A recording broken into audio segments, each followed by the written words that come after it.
ಮೈಸೂರು ಕೊಡಗು ಲೋಕಸಭಾ ಕ್ಷೇತ್ರವನ್ನು ಗೆಲ್ಲಬೇಕು ಅಂತ ಹೇಳಿ ಕಾಂಗ್ರೆಸ್ನ ತಂತ್ರ ಮುಂದುವರಿತಾ ಇದೆ. ಬಿಜೆಪಿ ಸಂಸದ ಶ್ರೀನಿವಾಸ್ ಪ್ರಸಾದ್ ಬೆಂಬಲವನ್ನು ಪಡೆಯುವುದಕ್ಕೆ ಕಾಂಗ್ರೆಸ್ ನಾಯಕರು ಸಜ್ಜಾಗ್ತಾ ಇದ್ದಾರೆ. ಹಾಗಾಗಿ ಮತ್ತೆ ಸಿದ್ದರಾಮಯ್ಯನವರು, ಮಹದೇವಪ್ಪ ಅವರು, ಶ್ರೀನಿವಾಸ್ ಪ್ರಸಾದ್ ಅವರು ಎಲ್ಲ ಒಂದೇ ಕಡೆ ಇದ್ದಂಥವರಲ್ವಾ. ಆ ನಂತರ ಶ್ರೀನಿವಾಸ್ ಪ್ರಸಾದ್ ಅವರು ಬೇರೆ ಕಡೆ ಹೋಗಿದ್ರು, ಅಂದರೆ ಬಿಜೆಪಿಗೆ ಹೋಗಿದ್ರು, ಅಲ್ಲಿ MP ಕೂಡ ಆಗಿದ್ದಾರೆ. ಈಗ ಇವರು ಮತ್ತೆ ಒಂದಾಗುವಂಥ ಟೈಮ್ ಬಂದುಬಿಟ್ಟಿದೆಯಾ? ಸಂಸದ ಶ್ರೀನಿವಾಸ್ ಮನೆಗೆ ಭೇಟಿ ನೀಡಿ ಆಶೀರ್ವಾದ ಕೂಡ ಪಡ್ಕೊಂಡಿದ್ದಾರೆ ಸುನಿಲ್ ಬೋಸ್. ಮಹದೇವಪ್ಪ ಅವರ ಮಗ ಸುನಿಲ್ ಬೋಸ್ಗೆ ಶ್ರೀನಿವಾಸ್ ಅವರು ಶುಭಾಶಯ ಕೂಡ ಹೇಳಿದ್ದಾರೆ.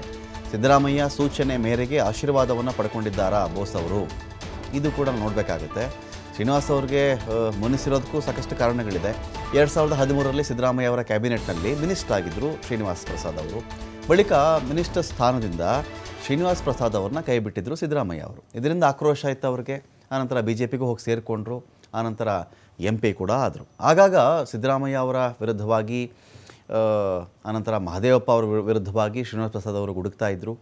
ಮೈಸೂರು ಭಾಗದಲ್ಲಿ ಹಿಡಿತ ಹೊಂದಿದ್ದಾರೆ ಶ್ರೀನಿವಾಸ್ ಪ್ರಸಾದ್ ಅವರು. ಹೀಗಾಗಿ ಲೋಕಸಭಾ ಚುನಾವಣೆ ಗೆಲ್ಲೋದಕ್ಕೆ ಸಹಕಾರವನ್ನು ಬೋಸ್ ಅವರು ಶ್ರೀನಿವಾಸ್ ಪ್ರಸಾದ್ ಅವರ ಬಳಿಯಲ್ಲಿ ಕೇಳಿದ್ದಾರೆ. ಹಿಡಿಸ್ಕೊಳ್ಳಿಕ್ಕೆ ಇದೀಗ ಪುನೀತ್ ಶ್ರೀನಿವಾಸ್ ಪ್ರಸಾದ್ ಅವರ ಆಶೀರ್ವಾದವನ್ನು ಇಲ್ಲಿ ಬೋಸ್ ಅವರು ತಗೊಂಡು ಬಂದಿದ್ದಾರೆ. ಸೊ ಅಲ್ಲಿ ಸ್ಟ್ರಾಟಜಿ ಹೇಗೆ ನಡೀತಾ ಇದೆ ಅಂತ?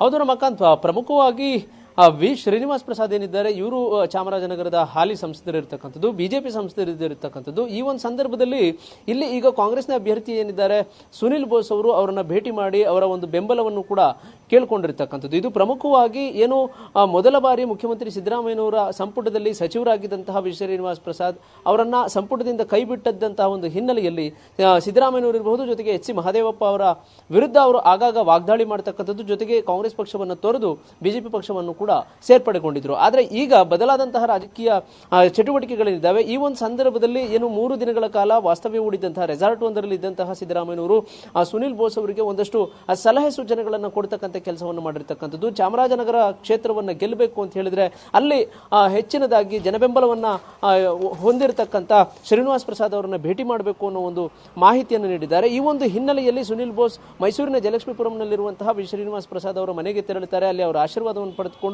ಆ ಬೆಂಬಲವನ್ನು ಕೂಡ ಕೇಳಿರ್ತಕ್ಕಂಥದ್ದು. ಯಾಕೆಂತ ಹೇಳಿದ್ರೆ ಈಗಾಗಲೇ ರಾಜಕೀಯದಿಂದ ನಿವೃತ್ತಿಯನ್ನ ಹೊಂದಿರತಕ್ಕಂಥ ಶ್ರೀನಿವಾಸ್ ಪ್ರಸಾದ್ ಈಗ ಹಳೆಯ ಒಂದು ಜಗಳಗಳನ್ನ, ಬೇಸರಗಳನ್ನ ಮರೆತು ಸಿದ್ದರಾಮಯ್ಯನವರು ಇರಬಹುದು, HC ಮಹದೇವಪ್ಪ ಅವರು ಇರಬಹುದು, ಅವರ ಜೊತೆಗೂಡಿ ಈ ಒಂದು ಸುನಿಲ್ ಬೋಸ್ ಅವರಿಗೆ ಸಹಕಾರವನ್ನು ಮಾಡ್ತಾರಾ ಅನ್ನೋ ಒಂದು ಪ್ರಶ್ನೆ ಇರತಕ್ಕಂಥದ್ದು. ಯಾಕೆಂತ ಹೇಳಿದ್ರೆ ಇಷ್ಟು ದಿನಗಳ ಕಾಲ ಎಲ್ಲಿಯೂ ಕೂಡ ಶ್ರೀನಿವಾಸ್ ಪ್ರಸಾದ್ ಅವರನ್ನ ಮಾತನಾಡಿಸ್ತಕ್ಕಂಥದ್ದಿರಲಿ, ಅವರು ಇರತಕ್ಕಂಥ ಜಾಗಗಳಿಗೂ ಕೂಡ ತೆರಳದೇ ಇರುವಂತಹ HC ಮಹದೇವಪ್ಪ ಇರಬಹುದು, ಅವರ ಪುತ್ರ ಇರಬಹುದು, ಅಥವಾ ಸಿದ್ದರಾಮಯ್ಯನವರು ಇರಬಹುದು, ಯಾರೂ ಕೂಡ ಅವರನ್ನ ಸಂಪರ್ಕಿಸುವಂತ ಒಂದು ಕೆಲಸವನ್ನ ಮಾಡಿರಲಿಲ್ಲ. ಆದ್ರೆ ಈಗ ಲೋಕಸಭಾ ಚುನಾವಣೆ ಹತ್ರ ಬರ್ತಿದ್ದಂತೆ, ಈಗ ಏನು ಅಭ್ಯರ್ಥಿ ಆಗ್ತಾ ಇದ್ದಂತೆ ತಮ್ಮ ಪುತ್ರನನ್ನ ಶ್ರೀನಿವಾಸ್ ಪ್ರಸಾದ್ ಅವರ ಭೇಟಿಗೆ ಕಳಿಸಲಾಗಿರ್ತಕ್ಕಂಥದ್ದು. ಹೀಗಾಗಿ ಈ ಒಂದು ಚರ್ಚೆ ಎಷ್ಟರ ಮಟ್ಟಿಗಿದೆ ಅಂದ್ರೆ BJPಯ ಹಾಲಿ ಸಂಸದರಾಗಿರುವಂತಹ ಶ್ರೀನಿವಾಸ್ ಪ್ರಸಾದ್ ಅವರು BJPಯ ಅಭ್ಯರ್ಥಿಗೆ ಅವರು ಸಹಕಾರವನ್ನು ಮಾಡ್ತಾರಾ, ಅಥವಾ ಸುನಿಲ್ ಬೋಸ್ ಅವರಿಗೆ ಏನು ಹೋಗಿ ಅವರನ್ನ ಬೆಂಬಲ ಕೋರಿದ್ದಾರೆ ಅವರಿಗೆ ಸಹಕಾರವನ್ನು ಕೊಡ್ತಾರಾ ಅನ್ನೋದು ಈಗ ಪ್ರಮುಖವಾದಂತಹ ಅಂಶ ಆಗಿರತಕ್ಕಂಥದ್ದು. Ramakant, thank you Puneeth.